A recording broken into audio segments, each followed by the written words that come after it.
Alors, j'ai eu un cancer du sein. Euh, J'étais potentiellement à risque puisque j'avais des fibroadénomes, donc mes seins étaient relativement surveillés. Donc j'ai fait une mammographie en 2017, tout allait bien.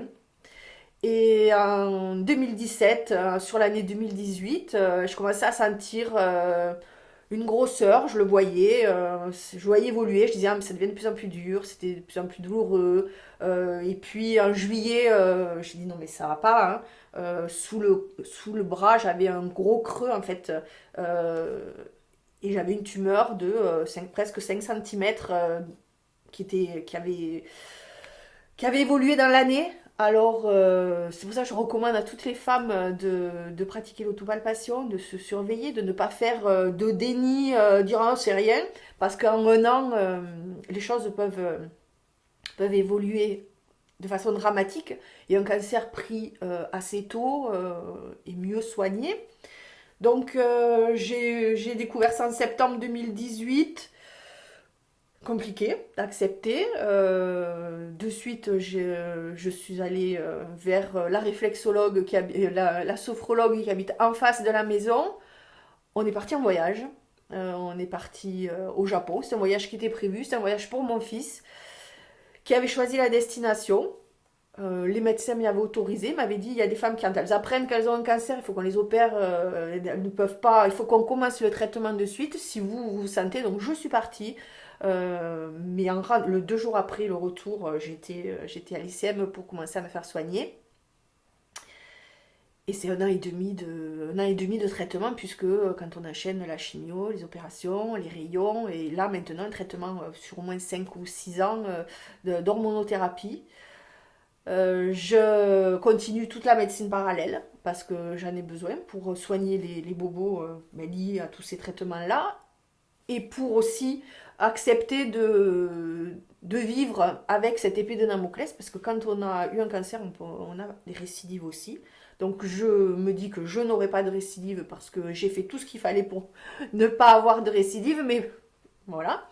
La crainte de la récidive, elle est toujours là. Des cancers qui se réveillent métastatiques, il y en a, hein, donc le risque, il est là. Et puis, j'ai accepté de faire partie de protocoles de recherche. Donc, je suis dans 2 protocoles. Un où tous les 6 mois, on m'a fait à partir, avant les traitements, on m'a fait des grosses prises de sang. Et tous les 6 mois, on m'a fait des grosses prises de sang. Et je teste après un médicament, puisque donc je suis en hormonothérapie. Mon cancer étant hormonodépendant, on me donne un traitement qui bloque le fonctionnement hormonal. Et c'est une chance, puisque ça permet d'avoir moins de récidives. Et je traite un médicament supplémentaire qui est censé accélérer enfin renforcer cette protection. Donc c'est contraignant puisque je vais à l'hôpital, je suis hospitalisée une fois par mois.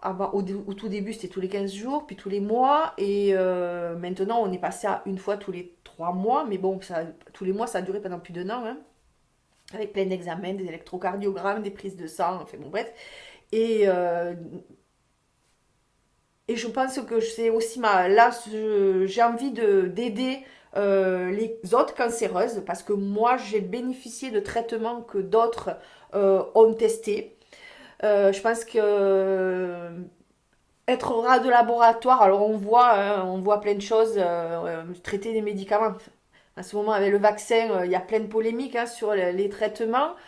Bon, moi, je ne prends pas un gros risque. Hein, le médicament que je traite, il a déjà 5 ans d'ancienneté.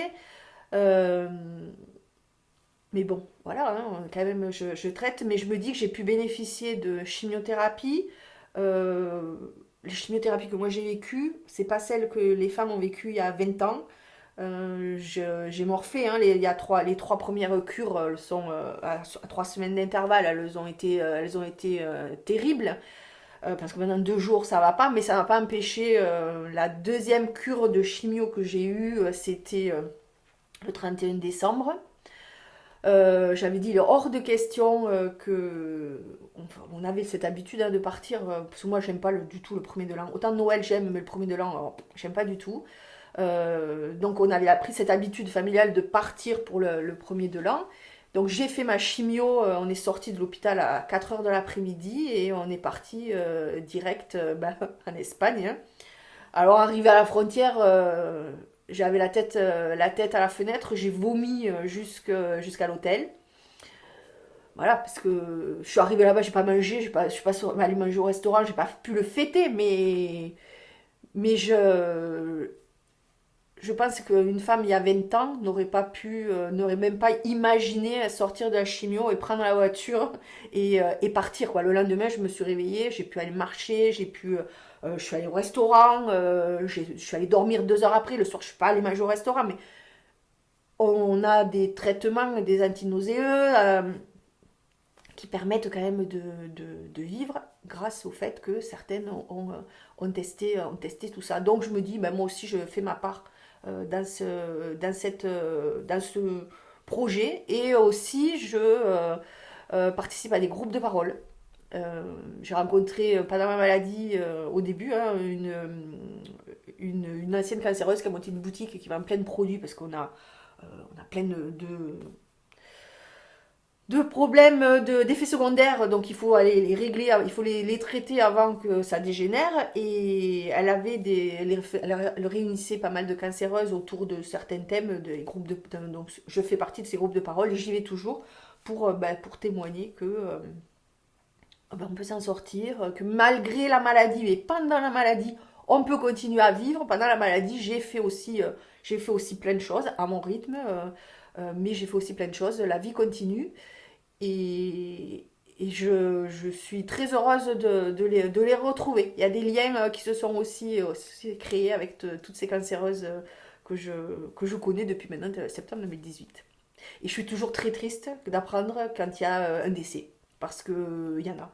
Donc nous, on a quand même en France cette chance, c'est d'avoir une carte verte et c'est même plus important que la carte bleue. Parce que quand je vais à l'hôpital, j'y étais il y a encore 2 jours. On doit faire des étiquettes et on met dans un appareil cette carte verte qui permet qu'on a le soin et il ne coûte rien. Une journée d'hospitalisation, c'est 1 500 euros. Là, on m'a enlevé il y a 3 semaines le porte-à-4. Donc 2 heures au bloc avec une infirmière, avec un chirurgien, voilà, un passage dans une chambre pendant 1 heure avant, 1 heure après. C'est 1 500 euros pour la sécurité sociale. Une chimio, c'est 900 euros. Et on en répète, les rayons, c'est pareil. Donc, c'est des traitements qui coûtent très cher avec toutes ces analyses. Et quand on nous détecte ça, la sécurité sociale nous classe dans une catégorie qui est ALD, affection de longue durée. Donc, on a le 100%. On va à la pharmacie, on donne sa carte et tous les médicaments sont remboursés. Sauf ceux qui sont estimés de confort. Et tous ces produits qui sont classés comme de confort euh, sont nécessaires pour passer à travers toutes les étapes. Par exemple, le vernis à ongles, quand on est un chimio, pour pas perdre ses ongles, pour pas qu'ils noircissent, pour pas qu'ils tombent, il faut mettre un vernis enrichi euh, spécial et ça coûte cher. Et en plus, on le met aux mains et aux pieds. C'est sur 3 ou 4 mois. Et le petit tube, il coûte cher. C'est toutes les affections de la peau. On a la peau qui devient hyper sèche. On peut avoir des aftes dans la bouche. Donc, il y a des produits qui sont aussi voilà, spécifiques. On n'a plus de cheveux. On n'a plus de cils, on n'a plus de sourcils, donc il y a aussi se maquiller. Une cancéreuse, quand elle a le chimio, elle est jaune, elle a la coupe rose, elle est pas belle au lever. Et en plus, elle n'a pas de cheveux, elle n'a pas de cils, elle n'a pas de sourcils. Donc, si on n'a pas les bons produits pour se maquiller, ben, on a déjà la peau abîmée. Donc, il faut des produits spécifiques. Il y a le problème du cheveu. Le problème du cheveu chez une femme, moi, c'est le premier truc. Quand on m'a dit on va vous faire de la chimio, je dis ah merde, mes cheveux. Bon, après, c'est quelque chose qu'on oublie, hein. Donc, il y a la perruque, hein. La prothèse capillaire, bon, j'en ai pris une, hein, mais je ne l'ai jamais mise, mais voilà, il y a quand même la prothèse capillaire qui est remboursée, mais si vous en voulez une de certaine longueur, de certaine qualité, pas forcément tout n'est pas forcément remboursé. Et puis ce qui est le plus pratique, c'est tous les turbans. Donc si on veut être un peu coquette, pas avoir le même turban sur la tête pendant les 1 an et demi où vous n'avez pas de cheveux, enfin pendant et demi, là, les 12 mois où vous n'avez pas de cheveux, bah, c'est quand même des investissements. Après, il y a tout ce qui est bah, la réflexologie, la sophrologie, les cours de yoga. Voilà, bon après j'ai pris deux tailles, hein. J'ai pris 20 kilos pendant tous ces traitements avec la cortisone, ça veut dire changer la garde-robe. Euh, vous grossissez, vous grossissez, vous grossissez, et puis vous rentrez plus dans les pantalons, vous rentrez plus dans les robes. Dormir beaucoup, donc ça veut dire que si on veut pas être en pyjama toute la journée, ni en jogging, il faut quand même être à l'aise pour pouvoir s'allonger, donc avoir des tenues, adapter ses tenues, c'est un budget qui est énorme. C'est un budget qui est énorme. Après, il y a l'alimentation, hein. À un moment donné, vous ne pouvez plus rien avaler. On change ou on se focalise sur des aliments qu'on aime beaucoup dont on a besoin et ça coûte cher. Donc les Françaises ont quand même de la chance par rapport à d'autres pays, hein, ne serait-ce même qu'aux États-Unis, hein, d'avoir accès à tous ces traitements de base et qu'on soit riche ou qu'on soit pauvre, on choisit son hôpital, on choisit son lieu de traitement et on est bien traité. L'hôpital public, en France, c'est quand même un hôpital de qualité. Et n'importe qui, pauvre, avec la CMU ou multimillionnaire, sera soigné de la même façon. Donc ça, c'est très important.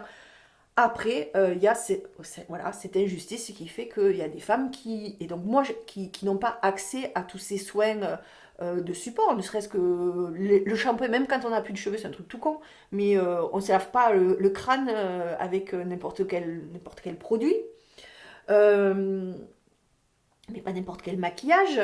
Moi, tout ça, ça n'a pas été des freins. Moi, je me suis privée de rien pendant ma maladie.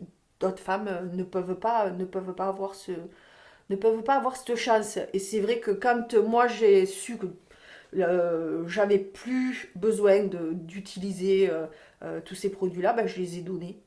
Tous mes turbans, je les ai donnés à une autre cancéreuse qui avait pas cette chance-là. J'avais des produits qui étaient non utilisés parce que j'avais toujours des produits d'avance. Je les ai donnés.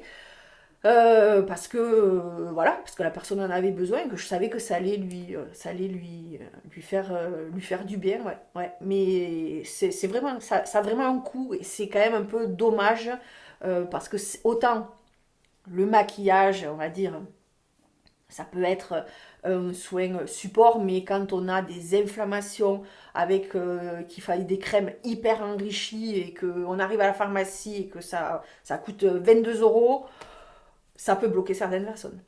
Et ça, c'est vrai, c'est un peu triste. Donc produit de confort ou pas produit de confort? C'est des produits moi j'allais dire c'est des produits de nécessité, on peut pas appeler ça du confort quoi.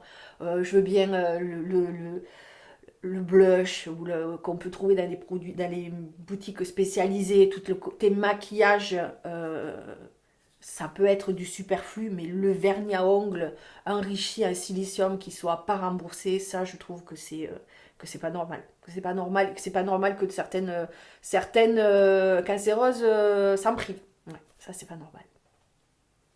Parce que quand on n'a plus d'ongles ou que les ongles font mal, euh, même moi avec le traitement que j'ai eu, j'ai encore les ongles des pieds, certains ongles qui sont encore un peu noirs.